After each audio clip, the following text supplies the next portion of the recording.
కార్తీక మాసంలో జరిగే కోటి దీపోత్సవ కార్యక్రమాన్ని వచ్చే ఏడాది నుంచి రాష్ట్ర పండుగగా అధికారికంగా ఉత్సవంగా నిర్వహిస్తామని ముఖ్యమంత్రి రేవంత్ రెడ్డి చెప్పారు. ఎన్టీఆర్ స్టేడియంలో భక్తి టీవీ ఆధ్వర్యంలో నిర్వహిస్తున్న కోటి దీపోత్సవానికి సతీ సమేతంగా హాజరై ఆయన కోటి దీపోత్సవాన్ని జాతీయ పండుగగా గుర్తించాలని కేంద్ర ప్రభుత్వానికి లేఖ రాస్తానన్నారు.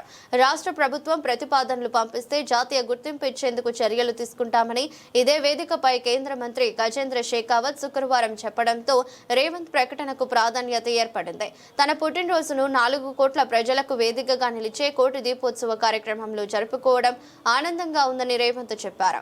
ఈ సందర్భంగా సీఎం దంపతులను అల్దీపురం మఠం పీఠాధిపతి శ్రీ వామనాశ్రమ స్వామి ఆశీర్వదించారు. కార్యక్రమంలో ఎన్టీవీ అధినేత నరేంద్ర చౌదరి దంపతులు, స్వామీజీలు, భక్తులు పెద్ద సంఖ్యలో పాల్గొన్నారు.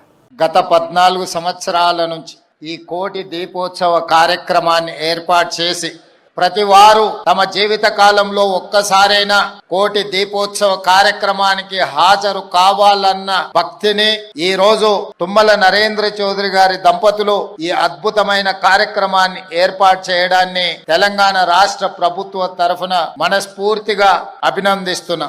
ఈ కార్యక్రమాన్ని రాష్ట్ర ప్రభుత్వ పండుగగా గుర్తించి వచ్చే సంవత్సరం నుంచి తెలంగాణ రాష్ట్ర ప్రభుత్వం అధికారిక ఉత్సవంగా దీనికి గుర్తింపునిచ్చి హోదానివ్వడానికి ఈనాడు మీ అందరికీ తెలియజేయడానికి నేను సంతోషిస్తున్నాను. ఇదే కాదు, దీన్ని జాతీయ పండుగగా గుర్తించాలి. జాతీయ స్థాయిలో భక్తులందరికీ ఎన్టీఆర్ స్టేడియంలో ఈనాడు రచనా టీవీ యాజమాన్యం, ముఖ్యంగా నరేంద్ర చౌదరి గారి దంపతులు నిర్వహిస్తున్న ఈ కార్యక్రమం జాతీయ స్థాయిలో గుర్తింపు రావాలి. కేంద్ర ప్రభుత్వం కూడా జాతీయ పండుగగా గుర్తింపునివ్వాలి అని తెలంగాణ రాష్ట్ర ప్రభుత్వం తరఫున దేశ ప్రధానమంత్రి నరేంద్ర మోడీ గారికి లేఖ రాయడం జరుగుతుందని చెప్తే భక్తులందరికీ నేను తెలియజేస్తున్నాను.